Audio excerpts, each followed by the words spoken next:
여러분 반갑습니다. 반도체 오빠 트레자입니다. 무더운 일요일 오후 시간입니다. 더워가지고 헥헥거리고 있네요. 이렇게 날이 더울 줄 생각지도 못했습니다. 더워도 어쩔 수 없죠. 할 건 해야 하는데 진짜 덥네요. 보니까 한여름인 것 같아요. 때 옆에서 잠시 조금 일을 했더니 살이 홀라당 타버렸습니다.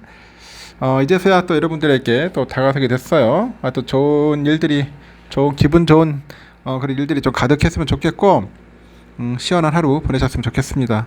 빨리 이 무더운 여름이 갔으면 좋겠어요. 언제 여름이 끝나갈지 참 깝깝합니다. 깝깝해요.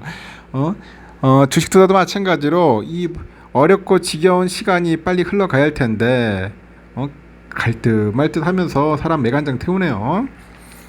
좀 한꺼번에 막 6% 정도 올랐다가 다시 또 꼬라박고, 이러보니 사람이 상당히 좀 맥 빠지거든. 한번 올라갈 때 시원하게 한번 3연타 정도는 가져야 하는데, 그렇지 않고 올라갔다가 약간 약 올리는 것 같아. 갈 듯 말 듯, 줄 듯 말 듯. 그게 참 상당히 좀 열받죠. 그래도 희망을 잃지 않고 가보는 겁니다. 요즘 보니까 엔비디아 때문에 나름대로 그래도 삼성전자, SK하이닉스 뭐 상승을 좀 하긴 했어요. 영향 받은 건 맞습니다. 근데 또 엔비디아도 좀 빌빌거리긴 해요. 좀 더 빌빌거리도 하는데, 그래도 엔비디아만한 게 없다. 그런 이야기들 합니다. 엔비디아만한 게 없다. 하여튼 생성형 AI 이쪽 시장이 이제 빠르게 이제 커가고 있어요. 앞으로 보면 AI 로봇 쪽이 좀 커가지 않을까 저는 그렇게 생각을 하는데, 삼성전자 반도체하고 하이닉스의 그 적자도 이제 끝이 보인다고 하죠. 끝이 보인다. 그런 이야기들을 하고 있습니다. 아직 낸드 플래시는 부진한 모습인데, D램이 이제 고대역폭 메모리를 중심으로 해서 이제 바닥을 찍고 이 반등 중이라고 합니다. 반등 중이다. 그래서 AI 시장이 커질수록 삼성하고 하이닉스의 실적 계산이 이제 빨라지지 않겠냐, 그런 이야기를 합니다. 맞습니다. AI 시장이 빨리 커져야 돼요. 저는 AI도 그렇고 로봇 시장이 커지면 커질수록 누가 혜택을 받겠냐? 이 반도체가 혜택을 받지. 여러분 배터리가 혜택을 받겠어요? 모든 IT 기기에 다 반도체입니다. 전기차 반도체 들어가요. 반도체 안 들어가는 게 어디 있어? 다 들어가지. 우리가 만들 수 있는 전기적인 그런 전자제품은 다 들어간다고 생각을 합니다. 반도체. 그렇기 때문에 제가 반도체를 주구장창 떠들고 있고 좋아하는 이유입니다. 주가가 조금 지지부진한다고 해가지고 반도체를 싫어할 이유가 없어요. 여러분 곰곰이 한번 생각을 해보세요. 반도체 안 들어가는 전자장비 있는지, 가전제품 있는지, 자동차 있는지, 우주, 항공, 로켓 다 있잖아. 그렇기 때문에 바이든이 저렇게 발악을 하는 거예요. 고성능의 반도체 중국이 만들면 안 된다.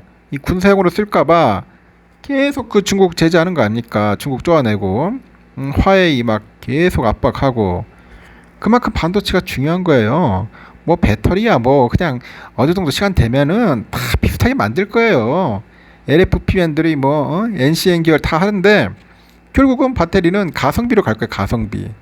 이제 가성비 좋은 배터리가 이제 누가 만드냐 따라서 성패가 가릴 겁니다. 고성능 해봐야 뭐합니까? 비싸기만 하고 요즘 안 팔리잖아. 결국은 배터리도 가격 대비 성능이 중요하거든. 그게 중요합니다. 이제 앞으로 이제 NFP나 LFP나 NCM이나 결국 이제 가격 좋은, 성능 좋은, 저렴한 배터리 나오면은 그 기업이 이제 내가 볼 때는 돈을 좀 벌겠죠. 그리고 또 거의 평준화 될 것 같아요. 평준화 될 것 같습니다. 그 배터리를 내가 이렇게 비하는 게 아니라 배터리 쪽보다는 그래도 반도체가 낫다는 겁니다. 반도체. 이 고성능 반도체를 만들 수 있는 기업이 그렇게 많지가 않잖아요. 결국 보세요. 그 엔비디아 결국은 이제 고성능 반도체 이렇게 만들어내고 하다 보니까 얘들이 떼돈 버는 거 아닙니까?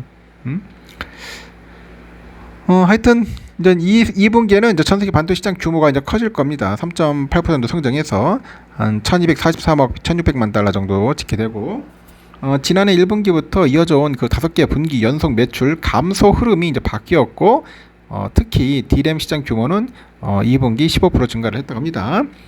이 반도체 턴어라운드를 주도한 것은 갓비디아로 불리는 엔비디아예요.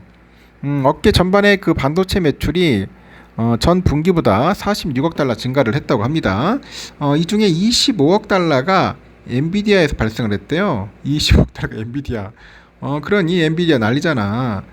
전에 보니까 며칠 전에 그 엔비디아의 그 젠슨 황, CEO죠. CEO인데 젠스랑 CEO가 결국은 3만 주 팔았어. 3만 주. 3만 주 팔아가지고 완전 놀았잖아요.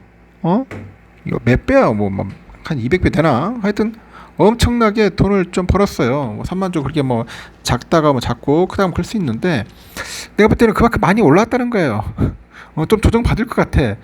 받더라도 그래도 성장할 만한 것은 반도체밖에 없어요.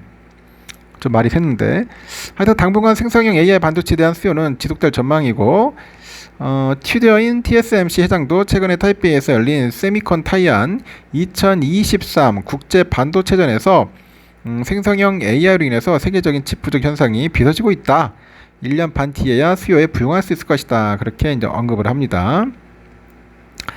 생성형 AI 시장의 급격한 성장은 삼성과 하이닉스의 긍정적인데 AI 핵심이죠. GPU에는 고대역폭 메모리가 이제 필수적으로 탑재되어 있어요.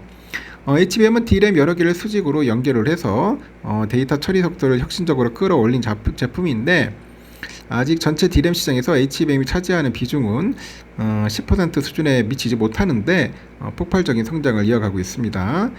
시장 조사업체에서 올해부터 25년까지 HBM 시장 규모가 연평균 45% 정도 성장할 것으로 전망을 하고요. 올해 글로벌 HBM 시장 점유율은 삼성이 46에서 49, 하이닉스도 비슷하고요. 미국이 한 4에서 6% 정도 됩니다. 하이닉스가 21년 세계 최초로 4세대 제품 HBM3를 개발해가지고 엔비디아에 납품을 했어요. 그래서 히트 쳤습니다. 히트 쳐가지고 그렇게 빌빌거리던 하이닉스가 요즘 그래도 주가가 좀 오른 이유가 다 이것 때문에 그런 거예요. HBM3를 좀 미리 했기 때문에 삼성보다 이런 부분에서는 상당히 칭찬할 만합니다. 결국은 삼성이 좀 한 발짝 늦었어요. 이런 거 보면은 삼성의 CEO로 내가 볼 때는 좀 질책 좀 받아야 돼요. 앞을 보고 제대로 이렇게 선견지명이 필요할지 모르겠는데 이게 뭔가 어떤 전략적인 면에서 밀린 거야. 한 발짝 밀린 겁니다. 엉뚱한 짓 한 거죠. 그래서 지금에서 이제 부랴부랴 해가지고 쫓아가긴 하지만은 충분히 가능할 수 있겠지만은 이 초반에 확 잡아놔야 하거든. 초반에 이걸 못했다는 게 이재용 회장의 실수입니다. 잘못한 거죠. 하여튼 삼성도 이러면은 이제 다음 달부터 HBM3를 엔비디아에 공급을 합니다. 올해인가 그 하반기 중에 확장 버전이에요. HBM3P를 공개했고 자체적으로 연산이 가능한 차세대 HBM-PIM 제품을 개발해서 이제 차별화될 계획이라고 합니다. 업계에서도 AI 시장이 커지다 보니까 삼성전자 반도체랑 하이닉스의 흑자 전환이 답당해질 것으로 내다보고 있고 실제 FM 가이드에 보니까 삼성의 3분기 영업이익 컨센이 3조 141억이에요. 세기 분기 만에 조 단위를 회복할 것 같고요. 하이닉스도 영업 손실을 1조 7,500 정도로 봅니다. 전분기 대비 적자를 40% 가까이 줄일 전망입니다. 그래서 HB의 강한 수요가 이어지면은 D램은 이러면 3분기부터 흑자 전환 가능성이 있어요. 그래서 AI 향 성장에 따라서 실적의 개선 속도는 달라질 거다. 이제 좋아질 거다. 그럽니다. 이제 3분기 말 정도 되면은 이제 좋아질 것 같아요. 좀 여러분 참고 견뎌내셨으면 좋겠습니다. 여기까지 하겠습니다.